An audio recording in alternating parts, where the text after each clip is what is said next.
Time is 7:02. All right, we're going. And I want to welcome everyone. Scott, we got the screen up there in front of everyone here. So welcome everyone. My name is Craig Spiesel, and I am your co-host tonight and also president of the association.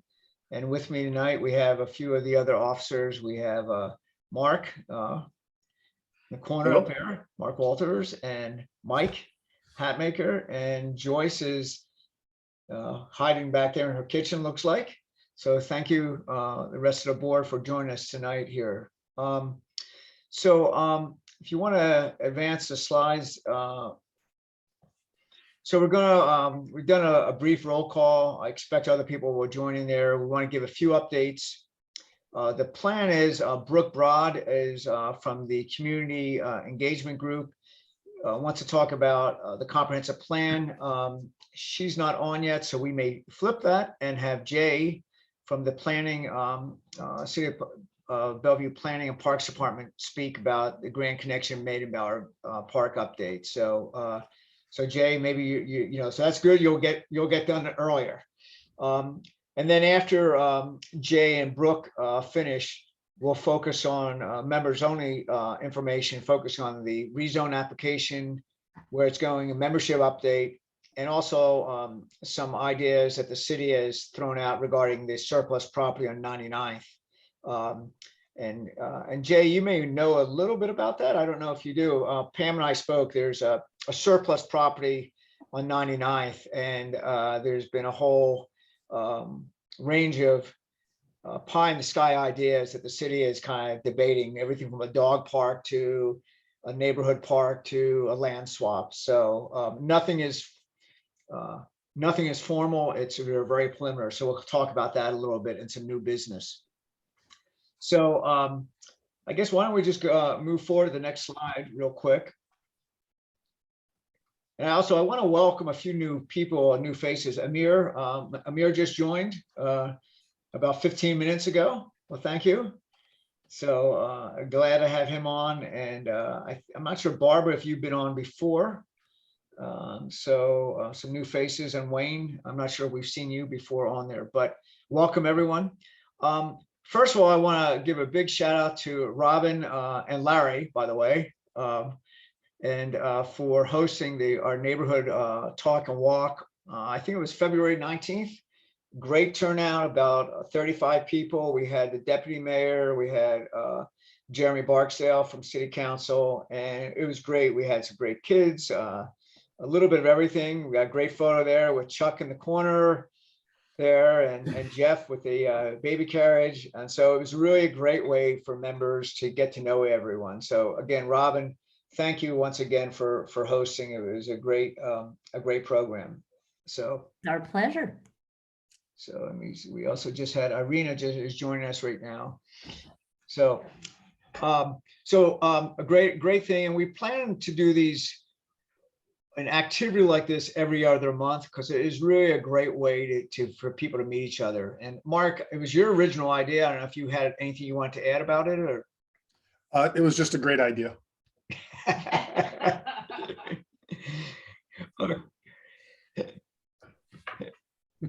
That's it. Speaking about great ideas, we have another great idea, and if you can advance the slides there. And I see Brooke has just joined from the city. Whoops, I think we're out of sequence here. Okay, well, we can talk about the annual pancake breakfast, and I know that's annual. That's a goal. And this goes to Jeff and Webb. Jeff Jorgensen, you're on here. He was one of the people behind this idea, and he's been very gracious to host this with his wife. And we have lots of creative ideas. And Robin is looking at a children's pancake buffet. Is that what you're calling it, Robin? Yes, would have a bowl of blueberries. They could kind of pick what they want us to pop into their pancakes and be part of, let the kids boss the parents around as they decide what they want to have on their pancakes. Well, great. I should also note that I've spoken to 4 council members who have, time permitted, have agreed to participate in a possible pancake flipping contest or making contest. So we have a lot of creative ideas. We aren't sure how it's all going to go or work, but the whole idea, again, is to really get neighbors to meet neighbors and to get out there and fun. And so we need some volunteers, and we'll talk about that a little later. But it's just another great way to get out there. And Brooke and Jay, you're participating. You can come out to it too. We want welcome. We've already talked to Landon from the police department and others. So it's really about connecting with neighbors. So usually food brings people. So that's what we're looking forward to here. So if we go to the next slide. Also want to just give really positive news. And again, here's a good example of the city really working together with us. As some of you may have heard, that 99th, we've had some challenges because of lighting and parking on a blind corner. And I got notification today that the city's agreed to make, the traffic department came out and they're going to make approximately 130 feet north of Northeast 5th, no parking. So it's going to really improve pedestrian safety since there's no sidewalk there. And then we have the street lights that are supposed to be installed any day now by Puget Power, but they've been backlogged as well. So again, this is a small step, but it's been really great working with the city and just showing that they are responsive when we ask for things here. So I point this out, if anyone else feels they need to have street lights, it's a really simple process. And let me know, I can give you the forms, but basically you need to get everyone within 100 feet of the traffic, the telephone pole to agree. And then the city, as long as it's an existing light, there's no cost, and they will put it in the schedule, which is about 8 weeks. I'm sorry, what was that? An existing pole, you said an existing light. An existing light, an existing telephone pole. Thank you, Liz.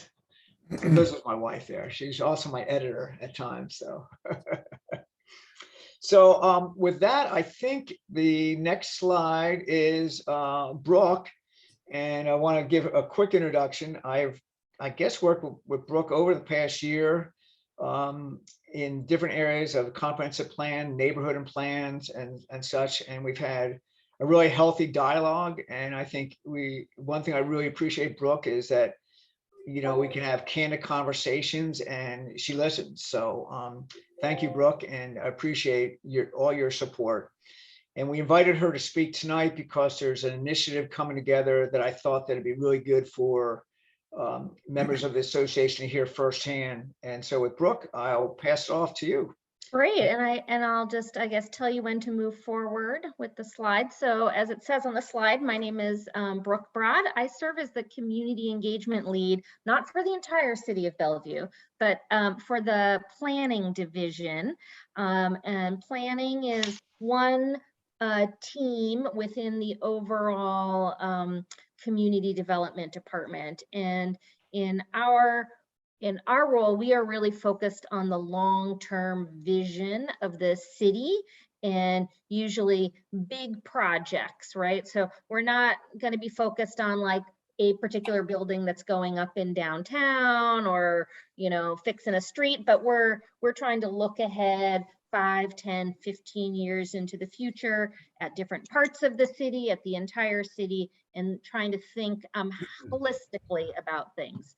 And one of the biggest things that we do in our department is the periodic update to our city's comprehensive plan. So if we move forward, Craig.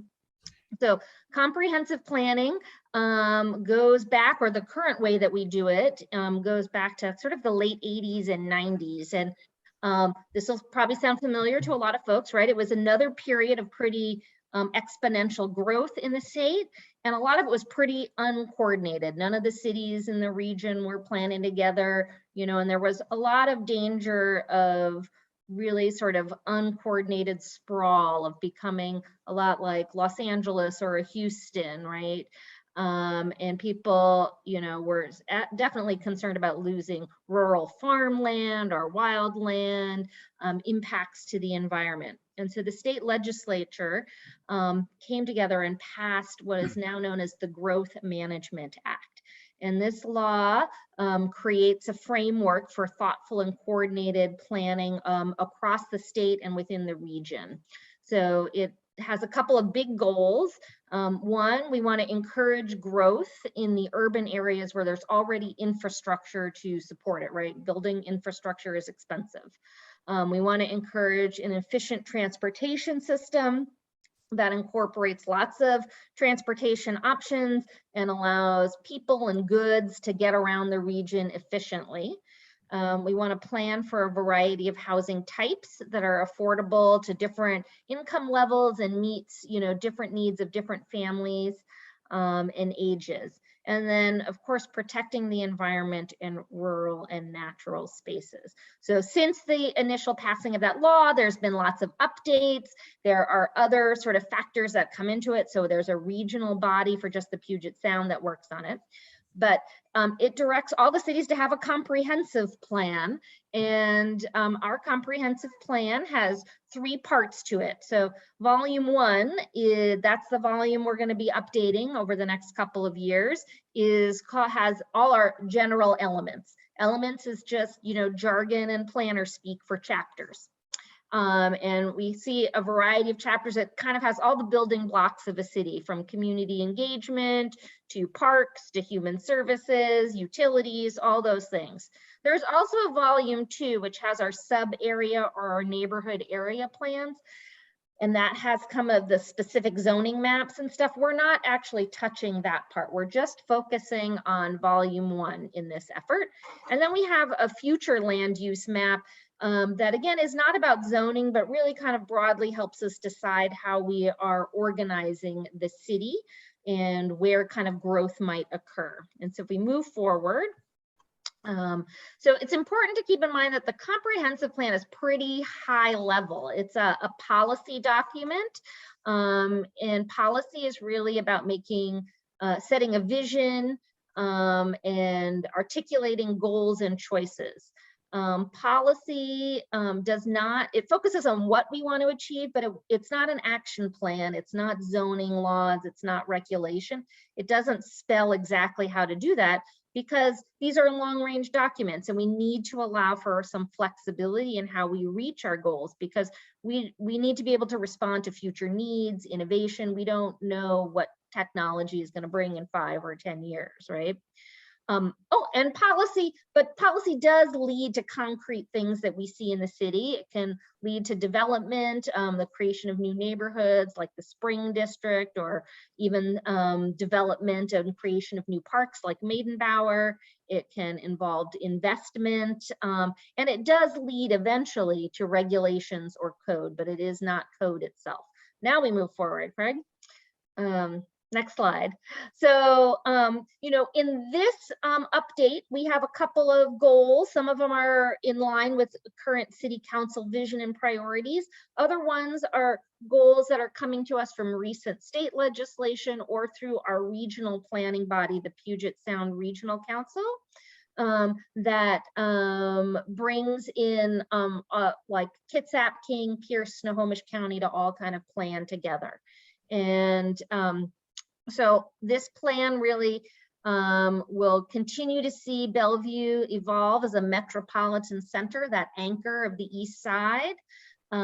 We are planning for an additional 35,000 housing units and 70,000 jobs. So these are goals and targets that the city has agreed to. We want to continue focusing on transit-oriented growth and development and giving people the option to use transit and get out of their cars more. We have an increased focus on housing. Oh, we went back a little bit. Oh, go forward. 2 more. Oh, 1 more. There we go. In our housing goals, we want to encourage a variety of housing types. So we want to ensure that we have a variety of different affordability levels, and we need housing that's going to meet the different families at different stages of life, right? There's a new emphasis on equity. I know we're talking a lot about that in the city, maybe in your workplaces, at homes. We're going to be talking about that through the comprehensive plan as well, and ensuring that everybody has the resources and opportunities to thrive in our city. And then we are seeing an increased focus on taking action regarding climate and sustainability, including the addition of probably a new element related to climate change that we will see. Craig, you asked a question I saw it pop up around the Northwest Neighborhood Plan. So the neighborhood plans are in volume 2. So we're not working on those, right? And those neighborhood plans need to align to this volume 1. So I think, you know, a lot of some of the tension or conversation that we heard during that first round of neighborhood planning is like, well, why can't we work on this issue? And it would be like, well, that's a citywide issue. So this is our opportunity to work on all those citywide issues that were identified in those neighborhood planning processes. And then after this citywide update is done, we'll go back to those neighborhood plans because they will need to kind of follow whatever the guidance is that's coming out of this city plan. So next slide is the timeline. So this is a pretty long process. It's going to take place over 2 years, and that both seems like a lot of time and not enough time to do something that big, let me tell you. So we are literally just got officially launched last week from the City Council, and this spring in March, April, beginning of May, we're going to be really focused on affirming the city's vision, right? So we have a city council vision, we have vision statements in our comprehensive plan already. We kind of want to talk about it, like how are we doing on this vision? What's our priorities? We want to understand what are strengths and challenges that we need to address and to build on as we move forward into the future. Through that, we're gonna lead over the summer into some really kind of deep dive conversations around how we will live, work, and play in the next 20 years in Bellevue, and what that's going to mean in terms of what we need in terms of housing, transportation, access to goods and services close to home. So those will be kind of more deep dive, getting to dig into the data and think about ways forward. All of that will help us develop some number of options about how we will grow in the city and where things need to be. And during the winter of 2023, we'll have time to kind of bring those options back to folks in the community and have discussions about the trade-offs, the pros and cons of each option. Once we kind of understand where we're headed, then we can start to write our policies to meet those goals. And then we're going to have almost a year of opportunity for people to kind of look at draft policies, provide feedback, have some more iterative conversations about that. Eventually, that will all lead sort of in the fall of 2023 and the beginning of 2024 to an actual draft plan. And then it goes through our regular legislative process where first our planning commission will review it, they'll make recommendations, and then they'll officially pass it on to the city council, who will again do review and vote on it. During that period, the typical way of engaging is through those kind of formal public hearings. But before that, we have a lot of other ways for people to engage. And so this is, I think, our last slide. So a couple things for you to think about and get involved in right now. Next week or so, you should expect to see a postage paid questionnaire arriving in your mailbox. So this is again a pretty high level questionnaire with just 4 simple questions. We wanted to do this so we could make sure that every single household got information and got an opportunity to participate right at the get-go. Right, so you'll get that in your house. We really want to hear from everybody ages 13 and up. So if there are additional people in your household who want to take this questionnaire, they can do so at our engagement website, which is engagingbellevue.com. Oh, I caught a typo here. I'll put the link here in our chat so you have that correct in a second. Right there, we have a lot of stuff up now. You can ask a question, you can download information, you can contact any member of the planning team directly. We're constantly sort of updating that, so that's a good go-to spot. that. And then we have our next community-wide event on Tuesday, March 22nd from 6 p.m. to 8 p.m.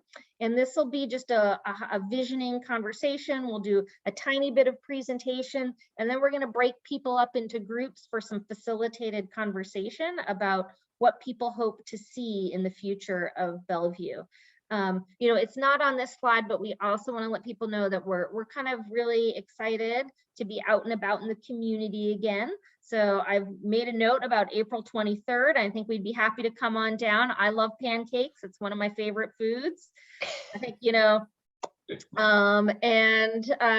you know, we've been tabling. We were tabling last Saturday in front of one of the South Asian grocery stores. We're tabling at another grocery store this Friday. So if there are community events or spots where you hope to see us kind of out and about and talking to folks and getting feedback, we're open to doing that. And again, you know, we really appreciate this opportunity to come and speak to you folks here.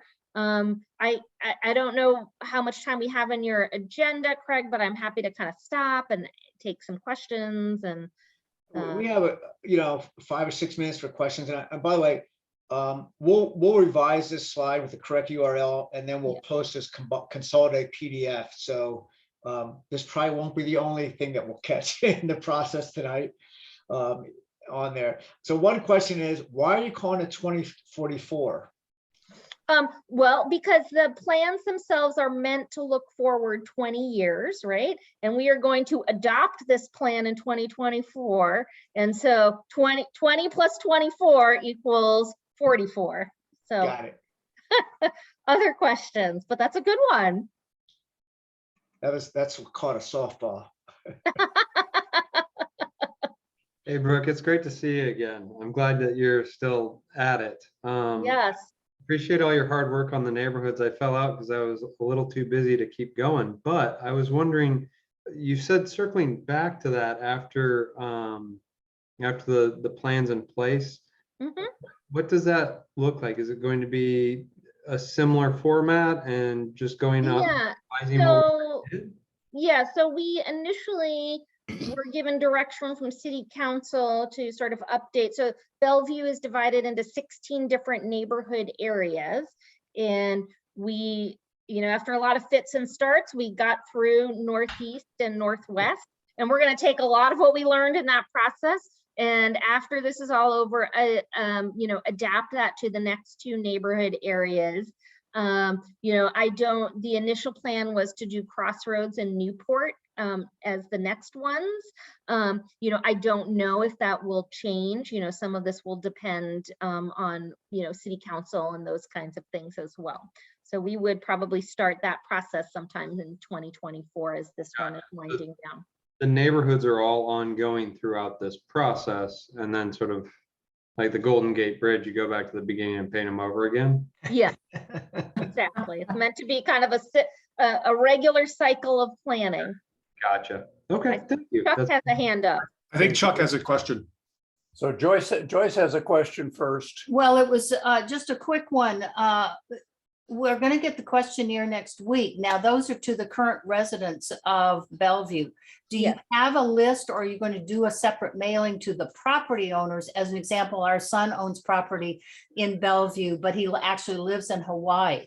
Are you just looking for residents who? Yeah, we are just doing residents. However, we do want to hear from everybody. So that same questionnaire that's being mailed is online, right? So we want to hear, this plan impacts people who work in Bellevue, who own property in Bellevue, who own a business in Bellevue, who just come to the mall to go shopping, right? Sure. So any stakeholder does. So, you know, I would encourage you definitely to send the link to the survey or the questionnaire to your son down in Hawaii, and we would love to get his feedback that way. Okay. Thank you. And to go just a little bit further on that, Brooke, when we were looking at a particular land use question right here in Northwest Bellevue, we dug into the city's comment about residents had been asked about their opinion, and it turned out that less than 1% of the residents had responded. And so how do we get really involved with this moving forward? Yeah, I really don't want a bunch of highly educated, bright planners working in a vacuum without the residents being part of the process. well, that's definitely a challenge. And I would say, as planners, we're also, certainly don't want to work in that vacuum, right?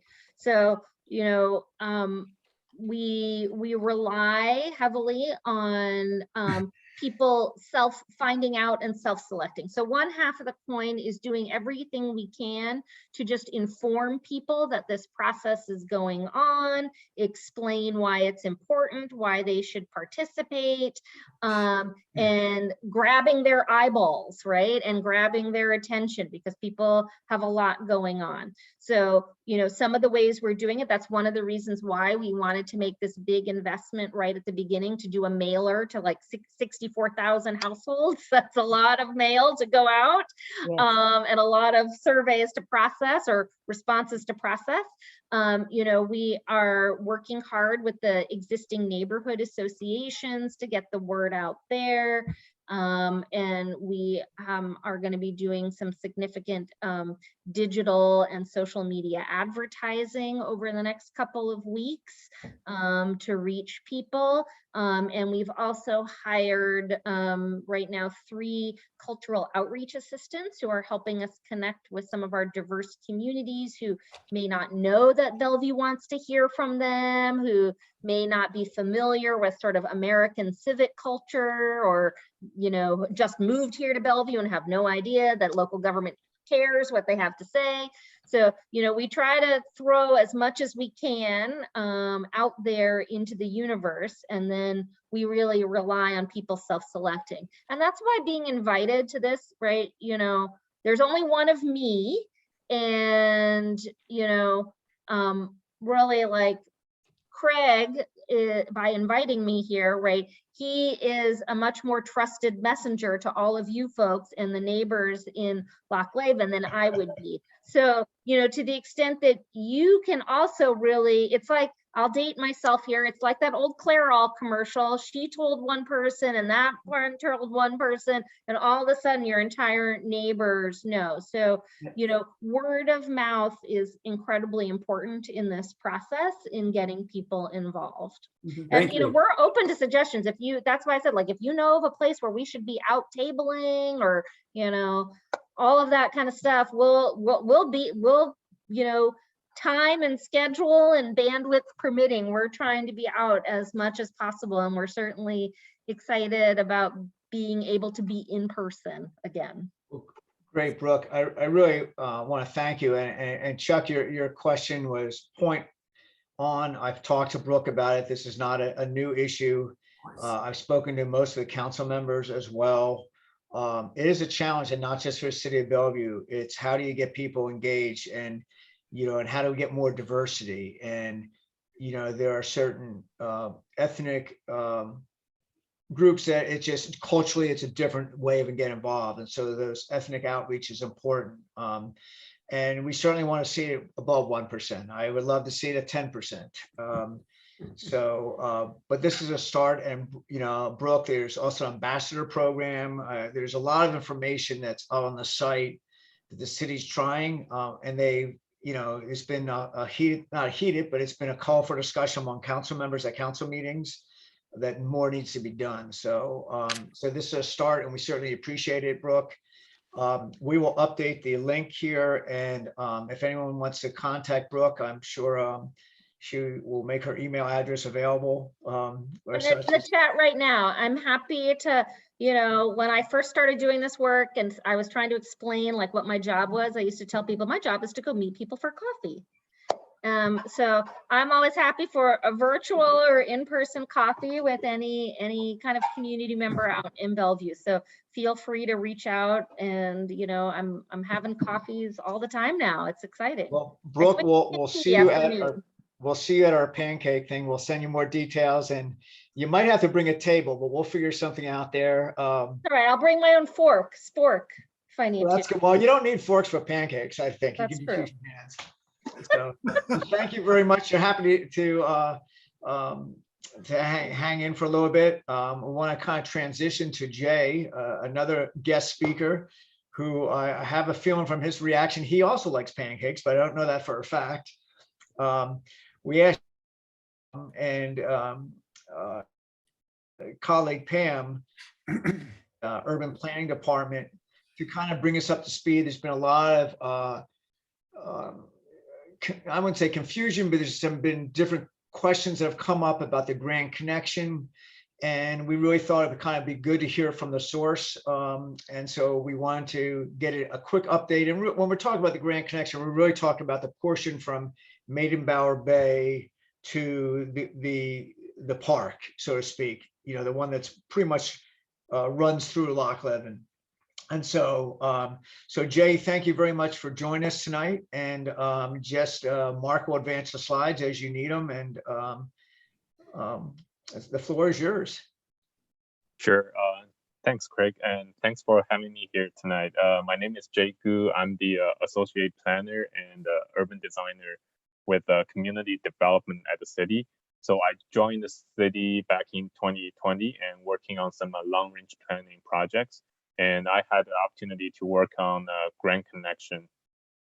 So tonight I will provide you an update on the Grand Connection and also the Maidenbower Bay Park, including the overall process, what the city has done in the past few years and where we are in the process. And in the end, we will open up for questions. Next, please. So the Grand Connection has reached some significant milestones in the past few years. So it is always envisioned as one of the city's key placemaking features and must-see amenities in Bellevue. So as described in the Council Vision and Grand Connection Framework Plan, the Grand Connection is a key part of Bellevue being a livable city and supporting the economic development and mobility of residents, workers, and visitors. So the overall Grand Connection shown on this graphic will be implemented in phases. So the design guideline, which was adopted by Council in June last year, would complement other current and upcoming infrastructure improvements across the city. So for example, the East Link light rail is planned to open in early 2023, and it's going to be right on the Grand Connection near City Hall. The lead concept over I-405 as part of Grand Connection Sequence 2 will provide opportunities for recreation and year-round activation and improve connection between downtown Bellevue and Wilburton. Next, please. And this graphic better illustrates the key segments of Grand Connection Sequence 1. So with the length of 1.5 miles, the Grand Connection begins at the waterfront of Lake Washington at Maidenbower Bay Park, and it winds through Old Bellevue and Downtown Park. It continues through Bellevue's dynamic retail and civic-focused part of downtown, across I-405, and ultimately connects with the regional East Trail in the Wilburton commercial area. So the route in different colors from Maidenbower Bay to Transit Central is Grand Connection Sequence 1, and the gray and the line in gray color east of Transit Central to East Trail will be considered as Grand Connection Sequence 2. Next, please. And here are the key milestones of Grand Connection. So Grand Connection initiative was launched back in 2015. The Bellevue City Council approved the work plan and identified the project as the council priority. The Sequence 1 framework plan was adopted by City Council in 2017, and which sets the vision for Grand Connection. The Sequence 2 framework plan was adopted 1 year after that. So the city conducted extensive public engagement prior to the adoption of the framework plan, including the Grand Connection Vision Design Shred in 2016. And in 2019, the city staff launched the development of design guideline and standard and the land use standards for implementing elements from the Grand Connection Framework Plan. And that piece of work was adopted by the council in June 2021 last year. Next, please. And speaking of the most recent milestone, which is the Grand Connection Sequence 1 guideline and land use standards. Sorry, I know it's a long name. So you can think of this piece of work as a tool for us to turn the vision of Grand Connection into reality. So the overall objectives is to provide guidance for us to implement elements of the framework plan and comprehensive plan. And it was also an opportunity to update city's existing pedestrian corridor and major public open space design guideline to reflect Grand Connection's vision. And another nice thing about the guideline is to simplify content and provide clear direction for applicants to work with the city. So the applicants include the public, city, developer for potential active projects. So the guidelines and standards apply primarily to private sector development along the Grand Connection. Next, please. And to help you better understand the design guideline and standards, so this is one of the diagrams pulled from the document. So it illustrates how design guideline and standards could be achieved and allow for quick reference by design team. So this diagram reflects the design elements that future development along Grand Connection should consider for design excellence, including things like embedded lighting, fixture standards, native planting, and regional ecology integration and wayfinding elements. Next, please. And on this slide, you can see that we have now advanced from Grand Connection Framework Plan Sequence 1 and 2, which sets the vision, and we have advanced that to the current implementation strategy stage. So that the design guideline and standards we just talked about is really one puzzle piece in the implementation strategies. The next few steps, including activation strategies, intersection improvements, wayfinding plan, I-405 lit concept, feasibility studies, and refresh the graphic standards. Next, please. And as I mentioned, the Grand Connection will be implemented in phases. So if you have been to places along Grand Connection recently, especially the segments near Bellevue Way or Downtown Park, you probably noticed the implementations are well underway. So for example, the top two images on the left is the new northeast entrance of Downtown Park that's being completed recently, which is a key part of Grand Connection. And the top right image shows the future art installation for this new Downtown Park entrance. So the Maidenbower Bay Park on the bottom left is a key activation for Grand Connection as well. The bottom right images show a new bike racks acquired for downtown. And these new racks along the Grand Connection were given a signature color to help highlight the route. And next, please.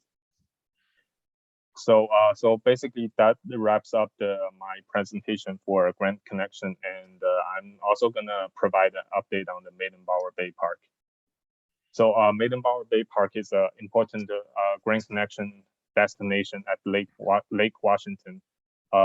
The master plan was adopted by City Council back in 2010. And if you would like to review the conceptual plan, you can find that on the city's website. So the website address is provided here on this slide. So the adopted Maidenbower Bay Park and the land use plan was a result of the comprehensive public outreach process that included neighbors, businesses, and citizen groups. So including a 14-member citizen steering committee. So the goal of the park master plan, among others, were to provide public waterfront access and connect the waterfront to Bellevue's downtown adjacent neighborhoods, Old Bellevue and downtown and Wildwood Park. And this plan not only supports improve the waterfront access and recreation opportunities for the entire community, It also preserves historical waterfront buildings, restore ecological functions, and strengthen the visual, cultural, and physical connections of downtown to Lake Washington. Next, please. The photo section and computer simulations on the slides show examples of materials contained in the master plan, which was adopted back in 2010. And it shows the potential future development. And this corner of Main Street and 100th Avenue was chosen as an example to illustrate an important Grand Connection arrival at the waterfront. And next, please. And for this slide, what you see on this slide is the Maidenbower Bay Phase 1 construction. So the green outline area shows city-owned property, and the yellow dashed line shows the general area of the master plan Phase 1 construction. Next, please. And this is a photograph of the Phase 1 construction completed in 2019. So as for Maidenbower Bay Park Phase 2, the council has funded a capital improvement project to the plan and design phase for the Phase 2 Maidenbower Bay Park project. So, but the construction has not been funded at this time. And the initial initiation of the Phase 2 design has been on hold. However, the city leadership is currently working to inform citywide project priorities. And it looks like we may be set to begin project work this fall. And staff is looking forward to working with the community to inform our next steps towards realizing the Maidenbower Bay Park master plan and also the implementation principles. And we are expecting public outreach will likely begin in 2023, next year. So I'm going to end the presentation here. So this slide has my contact information as well as Pam's contact information. So I haven't been involved in the Maidenbower Bay Park project directly. So if there's any questions I can't answer tonight, I'm happy to forward them to Pam, who's the project manager, and get back to you. Okay, I'm gonna turn it back to you guys. Great, Jay. Thank you very much for providing this good overview. I know it's provided some clarification. Mark, can you go back to slide 23? I think it's, yeah, on there. That may be a good slide on there. It's interesting. I, as close as I've been to some of this, I wasn't aware of that one area. Looks like adjacent to Wildwood Park, that the city owned that property. And I realize there's a lot of other apartments. You know, one question that just come up, Jay, and maybe you'll have to kind of go back to Pam, is obviously, you know, you heard Brooke mention that to expand housing in Bellevue. And so it's kind of, on one hand, we have this great park, which is a jewel of the city and is a great work from an urban planning perspective. But we also see some apartments that may be eliminated. And how do you, you know, calibrate, or how do you balance both of those objectives on there? Oh, that's a that's a really good question. Yeah. So yeah, I guess yeah, I would get back to Pam for sure for the answer. Yeah. Jay, is that Pam Furman? Yes. Yeah. Okay, thank you. Yeah. Sorry. Unfortunately, she has a meeting conflict tonight. Yeah, she was really helpful in doing the revision to the downtown park. So I love Pam. She's a great person. That's good to hear. I will let her know. And her information's on that slide there. And Pam called me last week. We probably spoke for an hour and a half on some of the things and the different ideas going on there. So she's very, very accessible, and a lot of these things are balanced. Are any other questions? I know there's been some confusion about where the Grand Connection path is. I hopefully this kind of resolves everyone's hearing about it firsthand versus everyone trying to decode old documents. Right. Yeah. If you go back. Yeah. There you go. Jay, Scotty, thanks for your presentation. If I missed it, apologies, but where would we find in the plan the manner in which the effect of this Grand Connection would have on parking in the respective venues that stretch across this 1.5 miles? Is that spelled out somewhere? Is there going to be new parking, or do they rely upon parking that's in place? What arrangements are being made for parking? Right. Actually, I'm not aware of the conversation about parking, but I know we will talk to the property owner that has property right adjacent to the Grand Connection route, and regarding that parking issue. Yeah, one thing that I to follow up on that point is, it's by design, this is for people to be walking on there, and to the west side of 100th, and all that is an RPZ restricted parking zone in that area there. We have time for about one more or two more quick questions. We have a lot more on the agenda tonight. Scott, go ahead. Yeah, Jay, thanks for being here also. And this connection does cover a fairly long area. And so my question is the planning purely for pedestrians, or are you trying to make it amenable to bikes or any other type of transport? Yes, it's a multi-purpose path, so including for walking and also for biking. So, and one of the very key elements in our design guideline is to also provide city bike racks along the trail for easy access for all the bikers.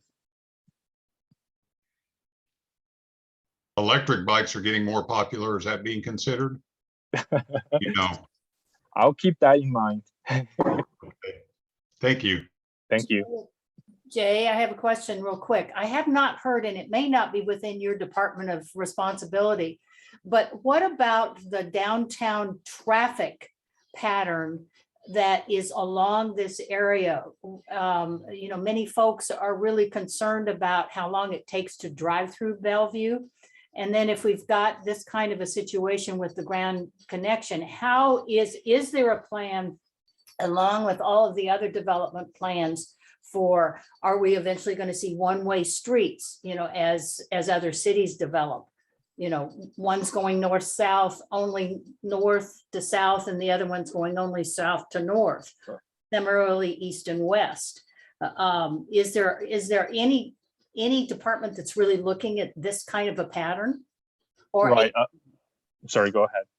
Go ahead. No. Oh, yeah, I think transportation department has been looking into this issue. So I'm happy to forward your question to them and get back to you. Okay, thank you. Jay, thank you very much. One thing, and just in closing here, I did raise that similar question to Pam last week, and she re-articulated that if you look at the path, it's not on the roads. There's on sidewalk on Main Street. The new sidewalk on 102nd is pretty wide.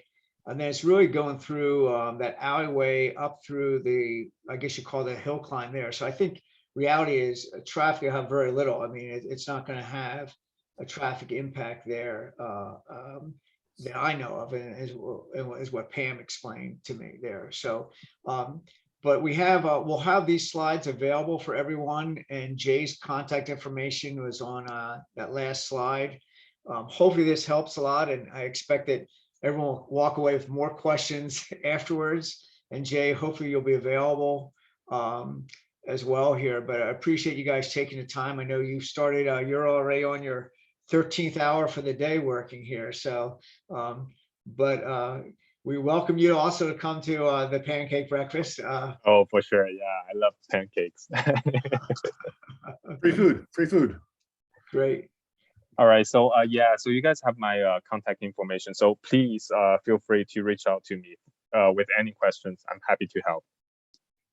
Great. Thanks again, Jay. Thank you. Thanks, everyone. Have a good night. You too. Okay.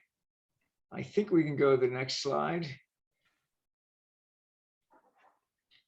So let me just double check to see here that we We're now back to just members only, and Jay and Brooke have jumped off the call. So our favorite topic that we talk about sometimes. So let me just take a real quick recap.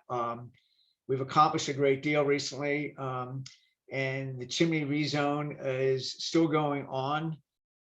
Some positive news that the developer contractor's license was reinstated. They paid up their bond insurance.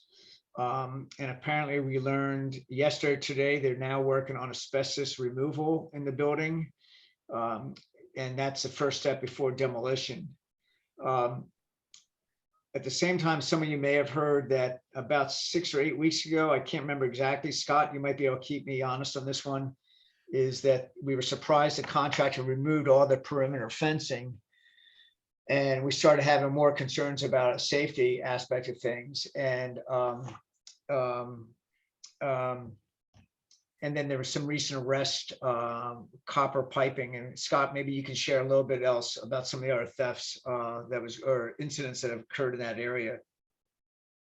Yeah, well, relates to the Bayside Place condos just across the street, and we've had a couple of car prowls and actually had one vehicle stolen several months ago, as well as a couple small sections of copper pipe removed, probably at the same time as that occurred over at the chimneys. So crime in the area does seem to be fairly rampant, and certainly having that property there as an open place for vagrants to be is not helping for sure.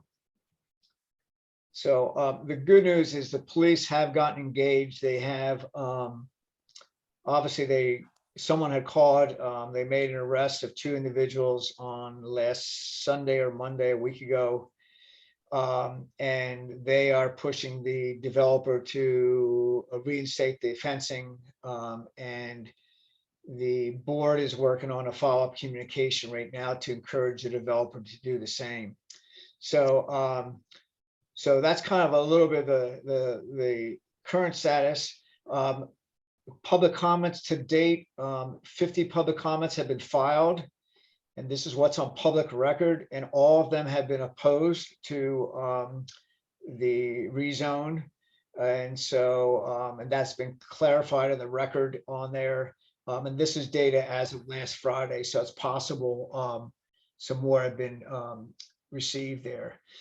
The other big part is the geographic scoping, and the geographic scoping is, this is where the city looks at the comprehensive plan amendment and looks at should other properties be considered. And 2 weeks ago, I believe it was February 23rd, the staff recommended to the Planning Commission to not expand to other properties, and the Planning Commission approved that recommendation. What that means is it's reverted this rezone to what's also known as a spot zone. In other words, now it's only applicable to this specific parcel of property. I just want to stop at that moment there to see if anyone questions. I know I've kind of gone over, I've used some abbreviated terms. If there's any questions on any of that, or if I missed anything. So Craig, do you interpret that to mean that the staff is going to support the rezone of the chimney property, but just not other properties? That's the next step here. I just want to focus. So that's the next step of what's coming out right now. That's a threshold review, but I just want to kind of, on the geographic scoping, get everyone up to speed on there. So that's a win for us right now, by the way. So the next step is this Thursday, the staff will be publishing their report and recommendation, Chuck, on should the CPA be considered. So that is the 10th, and then there'll be hearing on the 23rd. So 48 hours from now, we'll have a better idea of where the staff is on that issue. I'm optimistic on that area. And then the process is, there's a hearing on the 23rd. At that time, the plan commission could vote on this as early as the 23rd. And if they were to, however they voted, then it would go to the next council meeting. The council meeting could hold a study session. And there is a possibility that this could be voted up or down conclusively by the end of April. I don't have an exact date in front of me. So Craig, I spent probably 40 minutes today on the phone with the prior president of the Whalers Cove Association. And I'm pretty sure that that if we need support to oppose the chimney rezone, that we can get before their board. Absolutely. I think the more people that can object to it with some factual or some rational reason, what they've told me is it doesn't have a lot of merit just to say that I don't want it in my backyard. It's more of, we don't want it for these reasons. And we have a lot of documents that you can pull from on that. Right now, from the board perspective, what we're doing is we have pulled together and synthesized all the comments and pulled together a deck that we'll be presenting on the public hearing on March 23rd. The city has allowed us to actually present not just oral comments, but to present slides. And the applicant will have 7 minutes to present their case. And we are working logistically to be able to have 2 or 3 board members or representatives of Lochleven to speak concurrently from the single deck. So depends on how many points we want to bring up or speak. So the point is we'll have a good way of presenting our comments and not just an oral. We'll again, for example, the map of the Grand Connection will be used as one of our exhibits, because the applicant has asserted that the property is adjacent to the Grand Connection. And so obviously the city's document proves that that is not the case. So we'll be looking at counterpoints and be fact-based on what we're trying to do. So we have a lot of work ahead of us in the next 2 weeks. So that's what we're going. And then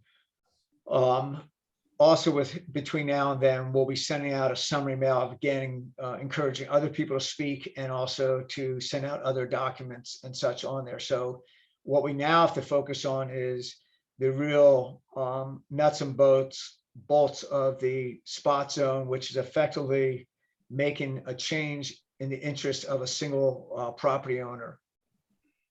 So that's the top level. Mark, you've been pretty close to this, and Mike, any comments, clarifications? No, I think you covered it. So I'm not sure if there's another slide on this. Is it rezoned? Oh, that's just the property on there. I think everyone hopefully knows there. The red line is where the traffic flow goes into the Boys and Girls Club.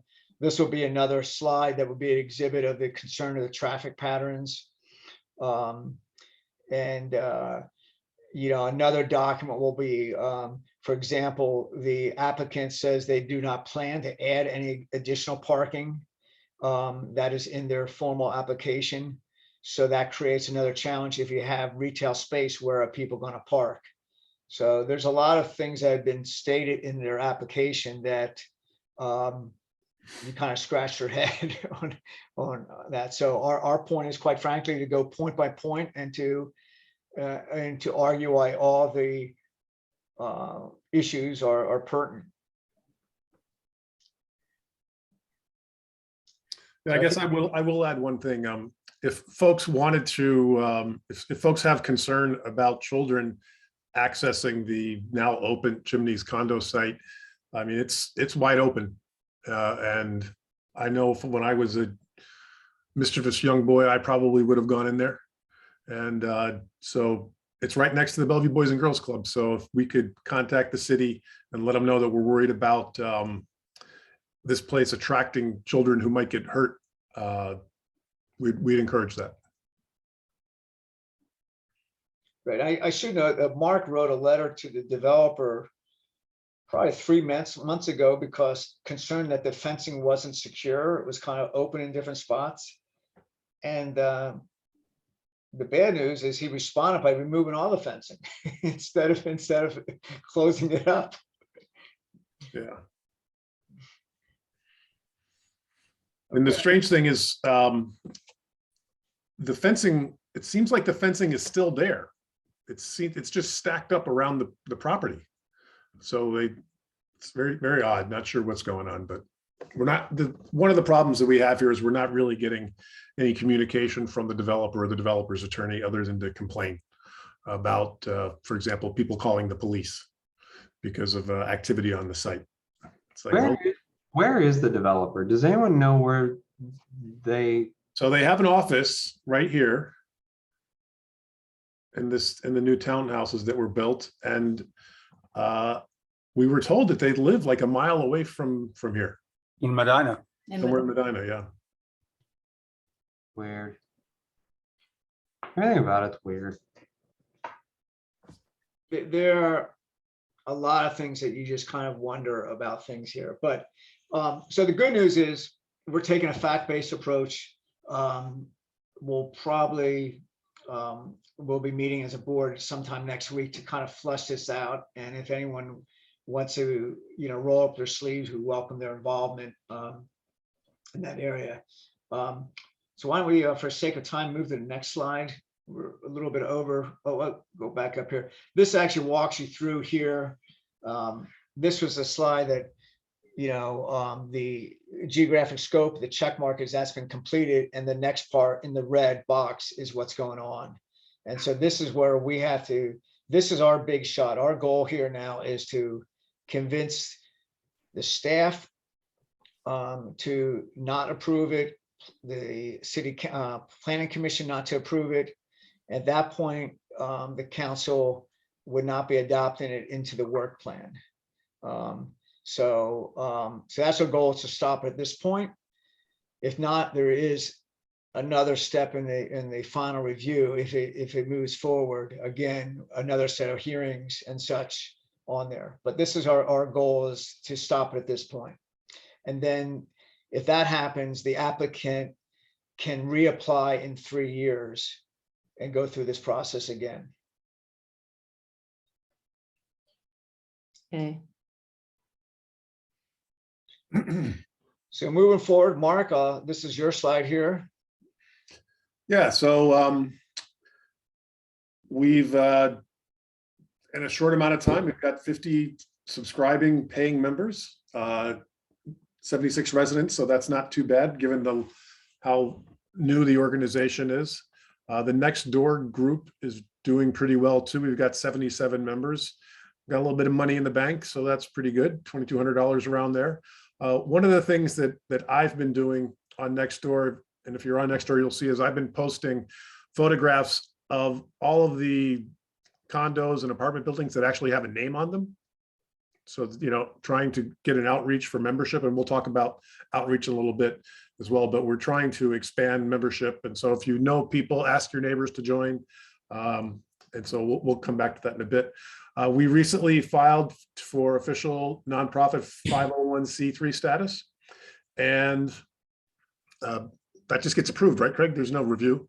Well, there is a review, and the good news is when we applied on the 15th, the IRS was not looking on any applicants before, they were only looking at applications before December 28th. Yesterday, it's now they've caught up. They're looking at applications from February 7th back. So they made a big jump forward. So in the past, this process based on the form, the 1023EZ, I believe it's what it's called. When I filed that, it's been literally within 48, 72 hours, a very simple process. So it would be hopeful within the next 30 days, we'll get an approval on there. The big benefit of that is people's contributions can be tax exempt, or not tax exempt, can be, if they wanted to itemize, other benefits include substantial discounts on online services, which are the biggest cost for the association, a reduction in processing fees with PayPal.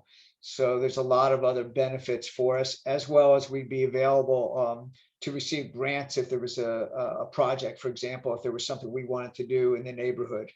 So there's a lot of reasons we filed for that.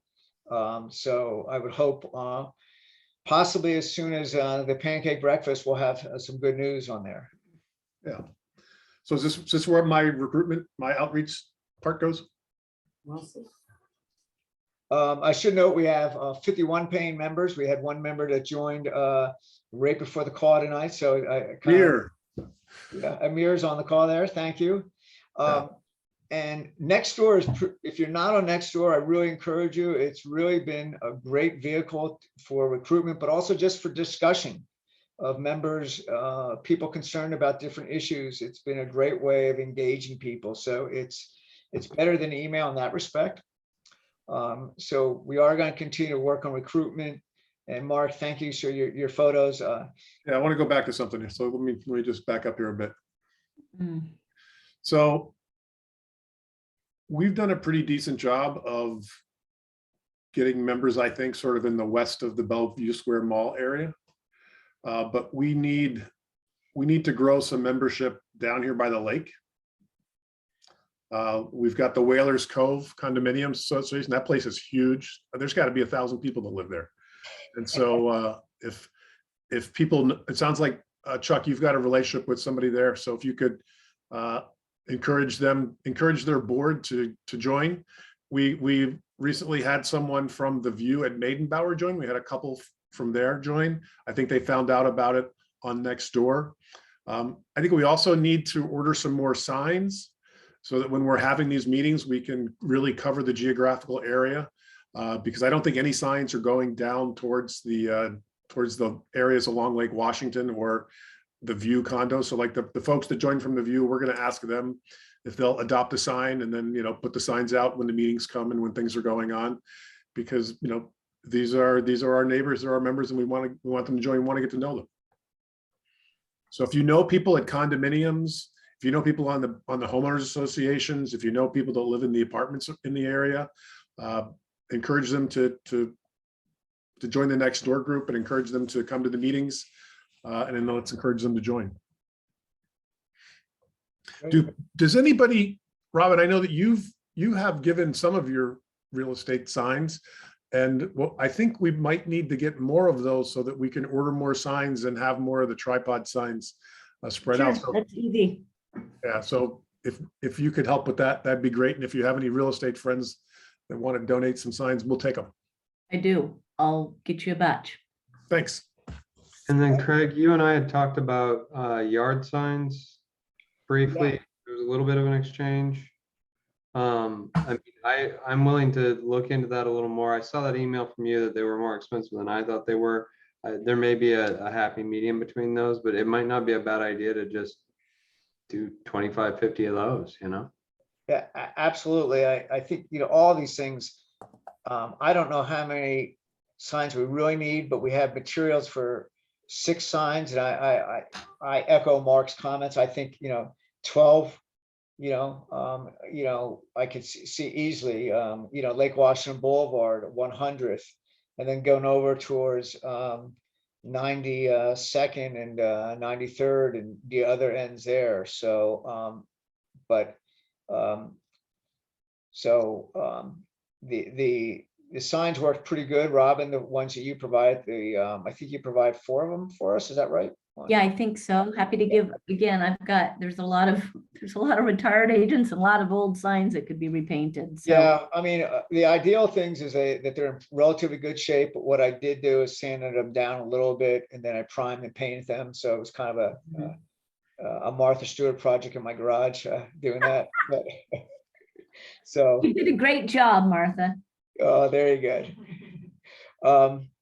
I think, Mark, there may be 1 or 2 more slides at the very end here, and then open up for any Q&A we have there. Okay, so this is the pump station, and actually, I'm not sure how I'm gonna do this. I have a poll here question. Let's see if it's gonna work. So there is an empty property on 99th that is designated as surplus property. And Pam from the planning department, urban planner last week bounced a few ideas off of me. And this was a result of a conversation that Deputy Mayor Nilhazel, I'm not sure how to pronounce his last name, and this idea of what to do with this property. And I had said, hey, the city should take this parcel, sell it, and then do a land exchange and expand Goddard Park on the other end, which just makes the buffer, the goal of a buffer property between downtown Bellevue and the neighborhood. So there's a few ideas out there. I just want to throw these out. These are not formal ideas, so I don't want anyone to get alarmed, but it'd be kind of good just to understand people's interest. One is just sell it, the city cash it out as zone R15, which means it could go condos in there. They could put, I think, 6 or 8 in there, condos. It still has, the height limitation of 30 feet. One idea the city has thought about is designate that for affordable housing. Another one was a neighborhood dog park. And the last one was a land swap to use the proceeds from this property to buy the other. And the reason that the Parks Department likes an idea of like that is they don't want to give up property, but they also, the cost to maintain separate small lots is a lot.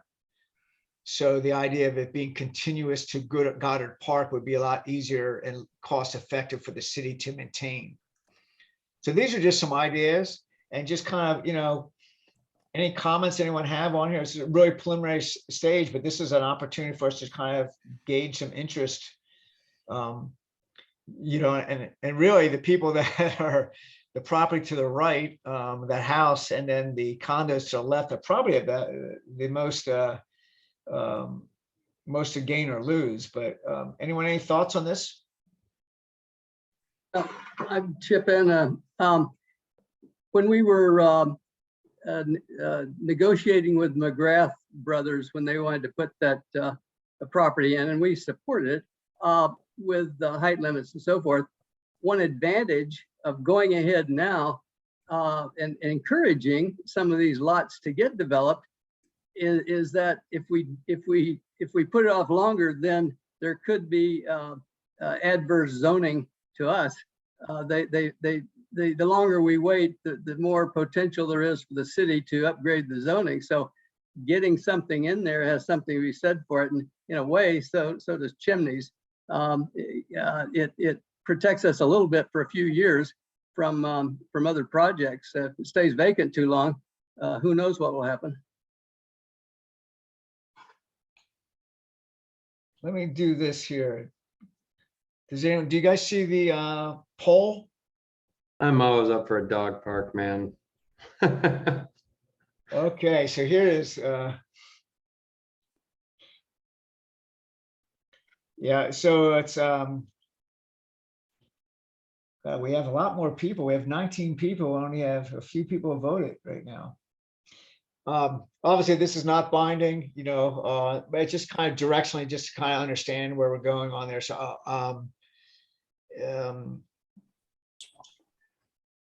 it's interesting when I think of a dog park and I go down to, I see the dogs in the big downtown park. I guess technically that's not supposed to be used as a dog park, but it certainly is, I think. I mean, the dog park thing is sort of a reach for the simple fact that, I mean, the folks on either side is that fair to throw a dog park in between them? Maybe not. The fact that I have 2 dogs across the street, I kind of like that. But, I do like, I think the land swap is creative on that Goddard Park idea. I mean, you're still looking at that land swap is ostensibly the same as sell to the highest bidder, isn't it? Yeah. So,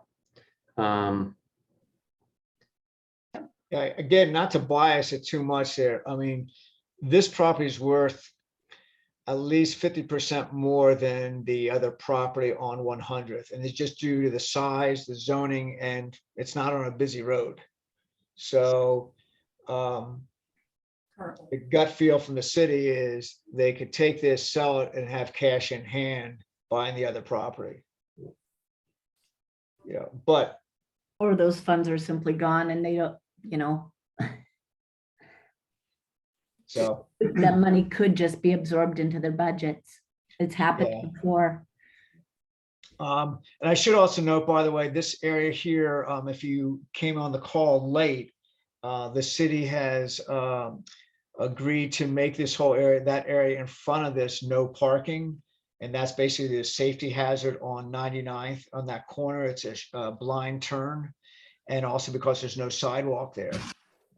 So basically from the area from that, in that picture of that pole or that, I should say that stanchion, everywhere south would be no parking to the roughly 130 feet down there. So we got notification today, the city agreed with that proposal. So that's a good step in that direction. Okay, that's the 130 feet. It included this property. Correct. Yeah. Right, what they said, it's approximately 130 feet. It's basically from the end of the sidewalk to the corner sidewalk. With no will be no parking. Right. Okay, well, that's kind of good to kind of understand. Obviously, a lot to be going on. And I guess I want to thank everyone. You know, we want to be thinking about the block party. The big thing, we do have a meeting on the 12th of April. I think I'm out of town, but I will let Mark or Mike or Joyce run that meeting. I do want to get back to everyone to volunteer to help on the pancake breakfast. That is sounding like that is growing exponentially. We have now it sounds like someone from the city wants to set up a display and a table. You better warn your neighbors there, Jeff. Yeah, I have to send out an email. I haven't actually told anyone, so you know, details. I know we're going to need some fry pans, folding tables. I know the Landon, the police captain, he's actually said he wants to show up for it. So it's really a good opportunity. I mean, it's just really impressive, guys and gals, excuse me, people, that you know, different groups in the city want to be involved with us. So, Our city's amazing for things like that. We are really, really fortunate to live here. Absolutely.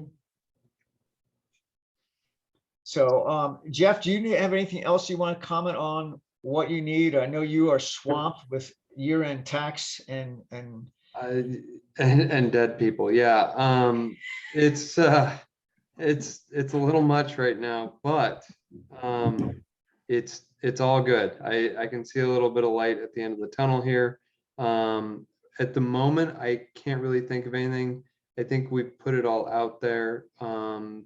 Tables and, you know, Robin, Craig, I appreciate you both chiming in on this. I don't know that we need to overcomplicate it, but maybe we can do a little bit of email back and forth and for that April 12th meeting, throw out anything that we've come up with that we need to bring to bear. well, great. And I appreciate that. I appreciate you all, you know, chipping in on it because my bandwidth is a little narrow at the moment. Well, great. And you know, the board hasn't decided how much, but you know, we plan to help cover some of the costs or most of the cost, you know, of bananas and muffins and juice and some other things and coffee. We don't expect you to foot everything there, though. It sounds like it's growing in leaps and bounds there. So it's all good stuff. And I want to thank everyone. Does anyone else have anything else they want to bring up before we call it a wrap? Dean just needs to know the results of the poll. Going once, going twice. Well, thank you, everyone. Good night.